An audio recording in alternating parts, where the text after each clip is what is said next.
Salut à toi internaute et bienvenue sur Ictus pour cette vidéo qui va traiter de 10 mots-clés pour son chemin de foi. Alors il y a énormément de personnes qui m'ont déjà demandé des petits conseils pour ceux qui débutent leur chemin de foi, comment faire pour avancer, quelles questions je dois me poser, comment y répondre. Et avant de rentrer dans le détail de beaucoup de choses que je fais déjà sur cette chaîne, si tu connais la chaîne depuis longtemps ou si tu as zioté quelques vidéos, je me suis dit que ça serait super intéressant de regrouper un peu tous ces petits conseils qui viennent un peu de ma vie de foi et de la vie de foi des personnes qui m'entourent dans une vidéo pour donner quelques bases pour toutes les personnes qui se posent des questions ou qui ont déjà commencé un chemin de foi. Cette vidéo, c'est peut-être l'une des plus importantes que j'ai faites depuis le début de cette chaîne parce qu'elle regroupe énormément de choses dont j'ai envie de parler, mais que je continuerai à évoquer dans les prochaines vidéos, ne serait-ce que pour pouvoir les approfondir. Allez, on perd pas de temps, 10 mots-clés pour son chemin de foi, c'est parti.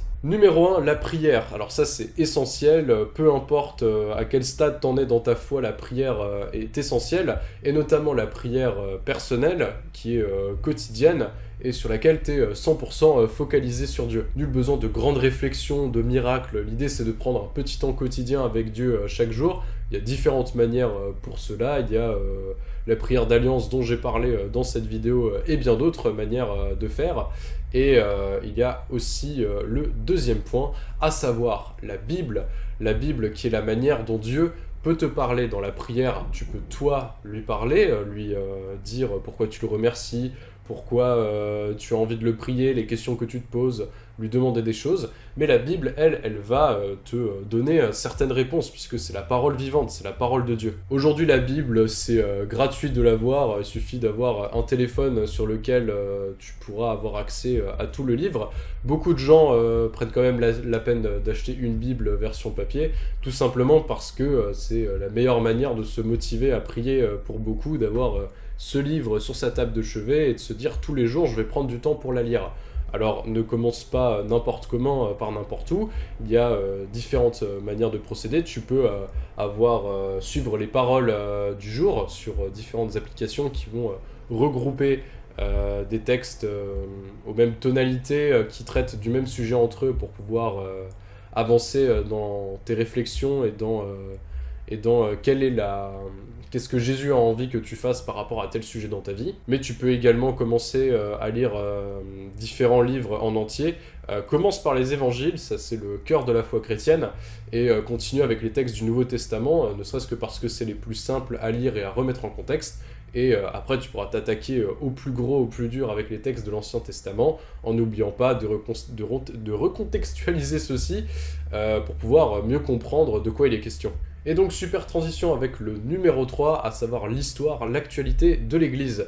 Ça, c'est un point plus important qu'on pense, et d'ailleurs, je trouve que énormément de croyants ne tiennent pas assez compte de ceci, à savoir quelle est l'actualité de l'Église, qu'elle soit catholique, orthodoxe, protestante aujourd'hui dans ton pays ou dans le monde, et également quelle est son histoire. Ça va te permettre de répondre plein de questions que tu peux te poser au début et même bien après, à savoir pourquoi le credo est comme ça, pourquoi est-ce que la messe est constituée ainsi, pourquoi est-ce qu'il y a autant d'églises chrétiennes différentes, quand est-ce qu'elles se sont séparées, sur la base de quoi. De la même manière que en étant avec quelqu'un, tu as envie d'en connaître plus sur sa famille et sur ses amis pour pouvoir comprendre quelle est son histoire, l'Église c'est pareil, pour pouvoir comprendre son histoire, il faut comprendre d'où elle vient, ce qu'elle a traversé, ce qu'elle a vécu, de bien comme de pas bien, et pouvoir regarder ça en face et comprendre ce qu'elle est aujourd'hui, pour la traiter non pas avec un regard purement moderne, mais en prenant en compte tout ce qu'elle a vécu à travers son histoire. Numéro 4, rencontre. Tu peux, une fois que tu as commencé à te renseigner, passer à l'action, aller voir une messe, un groupe de louanges, un pèlerinage, un festival chrétien avec des proches à toi qui seraient chrétiens. Je dis ça surtout pour les personnes qui ont commencé à s'intéresser à Jésus, à la religion, par le biais de mes vidéos ou de beaucoup d'autres influenceurs cathos.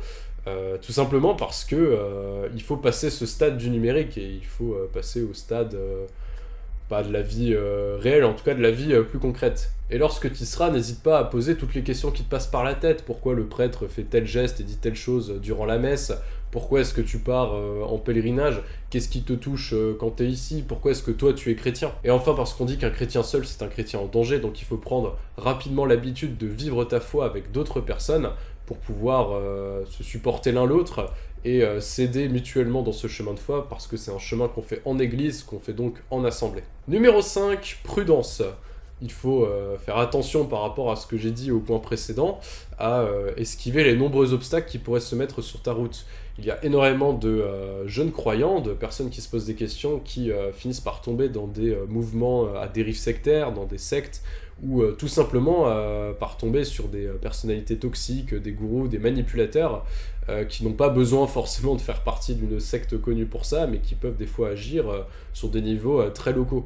Et d'ailleurs, c'est pour ça que je t'invite vraiment à voir différentes paroisses, différentes communautés, à vivre différents événements pour rencontrer des chrétiens très différents et te rendre compte que non seulement la diversité des chrétiens est aussi grande que celle de l'humanité, et que il y a des personnes avec qui tu vas pouvoir avancer dans ta vie de foi et d'autres avec lesquelles ça risque d'être plus compliqué. Si tu ne te sens pas toi-même dans un groupe, si tu te sens rabaissé, anxieux, si tu as de la pression, si tu as de la peur, c'est un gros signal d'alarme qui doit t'interpeller et qui doit te faire partir de cet endroit. De manière générale, tu peux tout englober dans une question.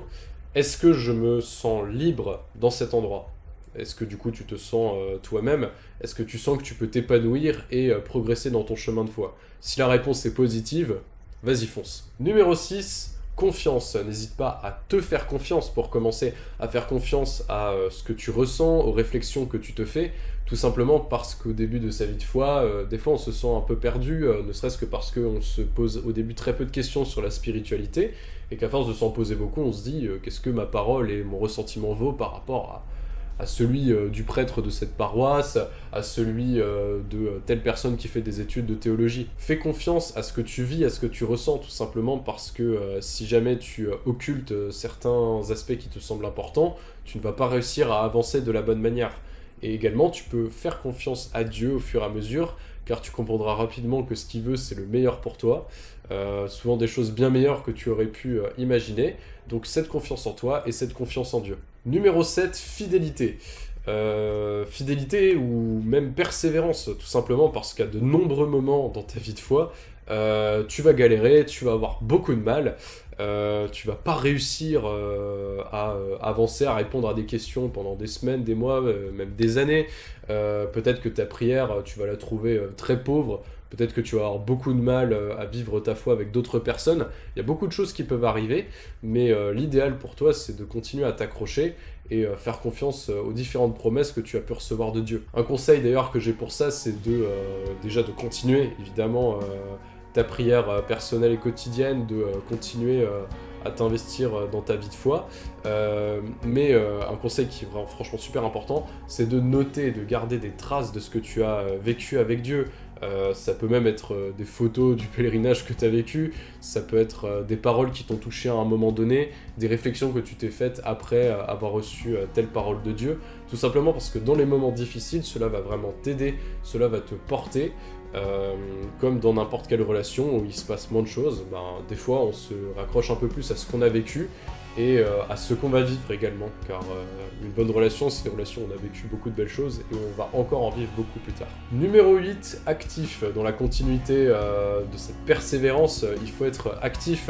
N'hésite pas à, dès que tu t'en sortiras prêt, dès que tu en auras le courage, à commencer à t'investir dans l'association catholique à côté, dans ta paroisse, dans une communauté, tout simplement parce que beaucoup de gens, je suis le premier, je sais que je suis particulièrement concerné par ça, se sentent beaucoup plus à fond dans leur foi quand ils sont impliqués justement. Et moi j'ai beaucoup de mal à prier quand je suis pas impliqué dans quelque chose d'assez concret, même quelque chose qui n'est pas spirituel à proprement parler. Ça peut être passer le balai dans l'église, ça peut être lire une lecture à la messe, ça peut être aider les pauvres de ton quartier, ça peut être ça peut être préparer un événement convivial autour de toi. Et enfin, même si il y a un lieu dans lequel tu te sens bien pour exercer ta foi, et ben continue de regarder et de t'intéresser à ce qu'il y a autour. Cela te permettra de découvrir différents aspects de la foi chrétienne que tu n'aurais même pas soupçonné. Numéro 9, relation. Tout ce que j'ai dit, c'est conditionné à une seule chose, le fait que ce que tu vis avec Dieu, c'est une relation. Le chrétien, il ne passe pas un diplôme, il ne passe pas le code. Le chrétien, il vit et il avance dans un unique but, c'est de se rapprocher de Dieu. Et pour te rapprocher de Dieu, il n'y a pas 36 recettes miracles, hein, je t'apprends rien. Il y a l'aimer de tout son cœur, de tout son être, de toute son âme, de toute sa force.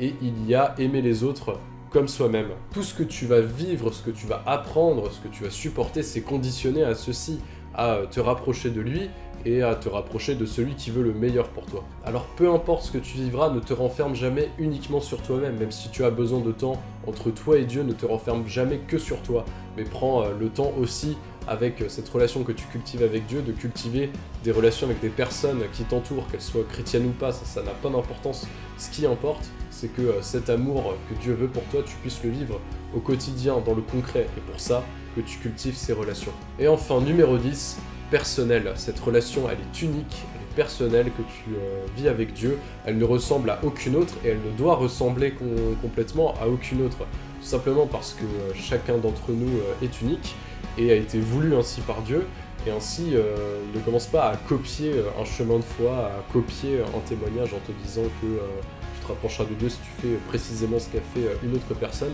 Tu vas recevoir et tu vas donner des conseils au cours de ta vie, ça c'est sûr, mais ce qui va faire la beauté de ta relation avec Dieu, c'est qu'elle soit unique, et c'est ça qui va transparaître lorsque tu en parleras aux autres, lorsque tu estimeras que le moment est venu.